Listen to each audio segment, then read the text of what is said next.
Salut tout le monde et bienvenue dans cette nouvelle review comics sur Infinite Crisis tome 3, un tome de 352 pages qui comprend plusieurs séries. On a dans un premier temps 3 numéros de différentes séries Superman, ainsi que 6 numéros de la mini-série Day of Vengeance, et enfin on a 5 numéros de la série Justice League of America, les numéros 115 à 119. Je vais donc dans un premier temps parler des différents numéros écrits par Judd Winnick, qui se charge donc des numéros, de 3 numéros sur le tome, un numéro de Superman, un numéro d'Action Comics et un numéro de Adventures of Superman. Donc dans ces 3 numéros sera raconté un premier arc dans lequel le vilain Eclipso va tout simplement vouloir s'emparer du corps de Superman pour ensuite par la suite vouloir s'emparer d'un autre corps, celui de Shazam, enfin Captain Marvel, parce qu'en l'occurrence à cette époque le personnage de Shazam s'appelait encore Captain Marvel. C'est par la suite qu'il devra changer de nom et s'appeler Shazam, comme on peut le voir donc dans les séries New 52 par exemple. J'ai dans l'ensemble trouvé ces premiers numéros écrits par Judd Winnick vraiment très intéressants. Et j'ai vraiment été très emballé donc dès le début par cette introduction au tome. En tout cas on a très envie d'en lire plus, et ces 3 numéros amorcent vraiment très bien le tome et ouvrent le tome d'une bien belle manière, j'ai trouvé. Les dialogues sont bons, voilà, on a des bonnes scènes d'action, de bons dialogues, encore une fois comme je viens de le dire.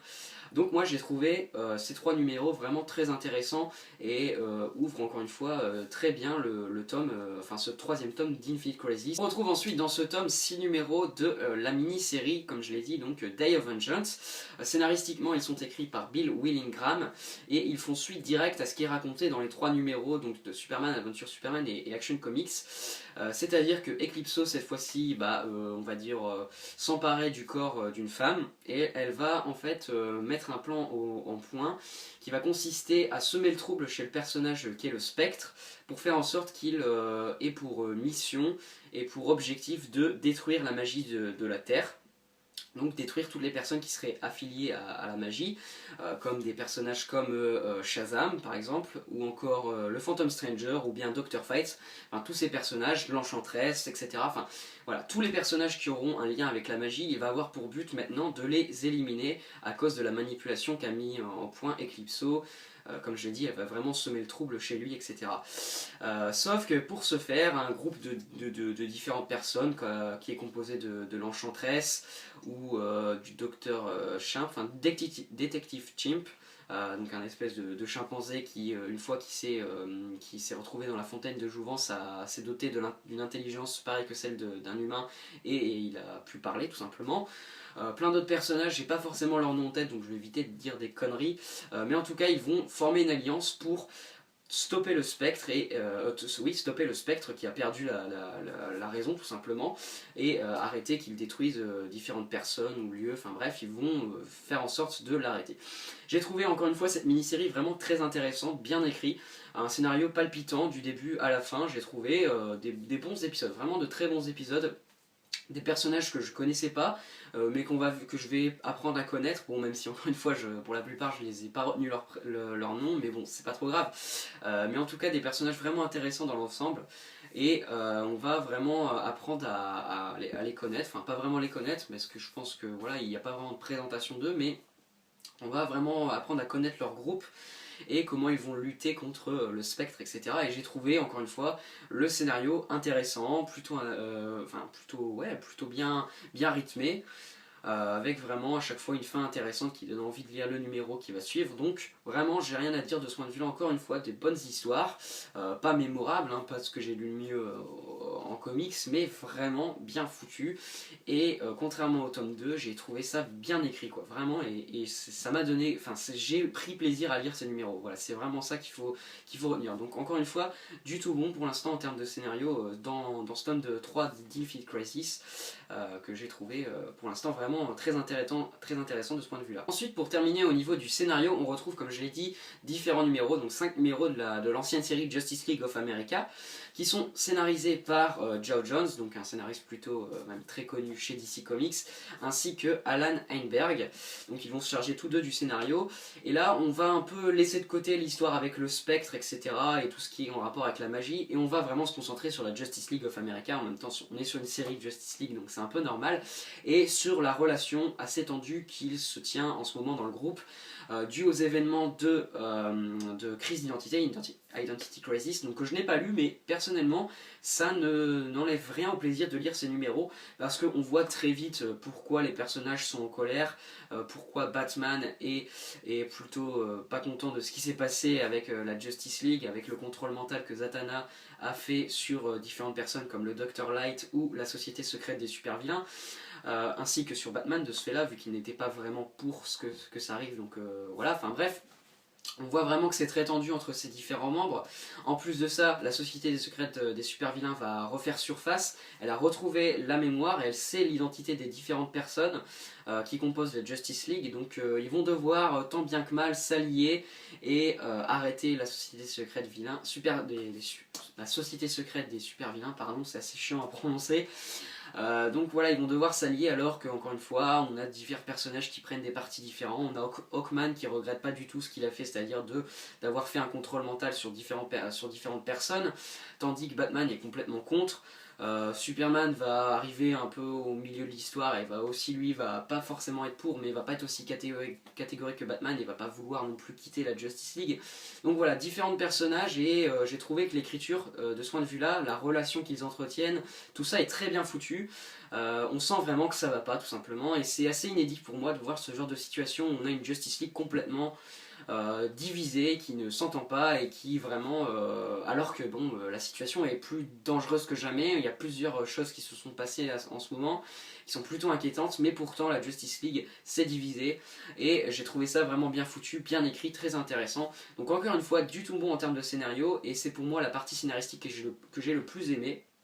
D'autant que la fin est très bonne et nous annonce la crise d'infini qui arrivera dès le tome 4 d'après le petit teaser qu'on a à la fin du tome d'Urban Comics. Donc vraiment excellent, bien écrit, les personnages hyper intéressants, leurs relations et voilà.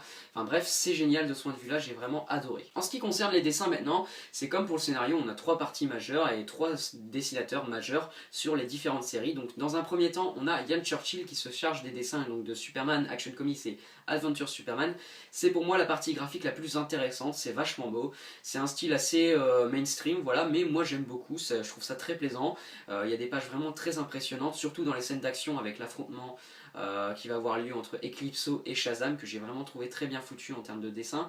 Les visages sont bien, donc encore une fois, ce dessinateur j'ai trouvé très bon, il nous livre des pages vraiment satisfaisantes, c'est pour moi le plus beau, le meilleur dessinateur sur le tome et qui nous livre selon moi les planches les plus intéressantes dans le tome. Donc encore une fois du tout bon pour Ian Churchill. Ensuite en ce qui concerne la partie graphique de la mini-série Day of Vengeance, là encore une fois c'est vraiment très beau. Le dessinateur est Justin Niano, pardon. C'est vraiment très beau là encore une fois. C'est un style graphique que j'aime beaucoup, vachement différent de ce qui s'est fait dans la première partie du tome et ce qui se fera dans la suite du tome. Donc c'est intéressant, c'est un parti pris graphique vraiment très cool. Je saurais pas trop comment le décrire, mais en tout cas j'ai trouvé ce style graphique très intéressant et plutôt maîtrisé dans l'ensemble. C'est pas parfait, il y a on va dire quelques pages moins réussies que d'autres, moins on va dire détaillées, il y a quelques cases moins belles de l'ensemble, mais ça reste quand même plutôt constant en termes de qualité.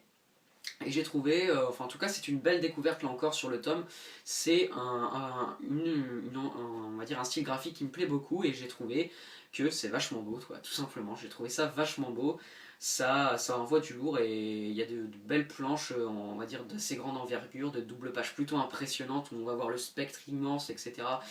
Qui va affronter différentes personnes.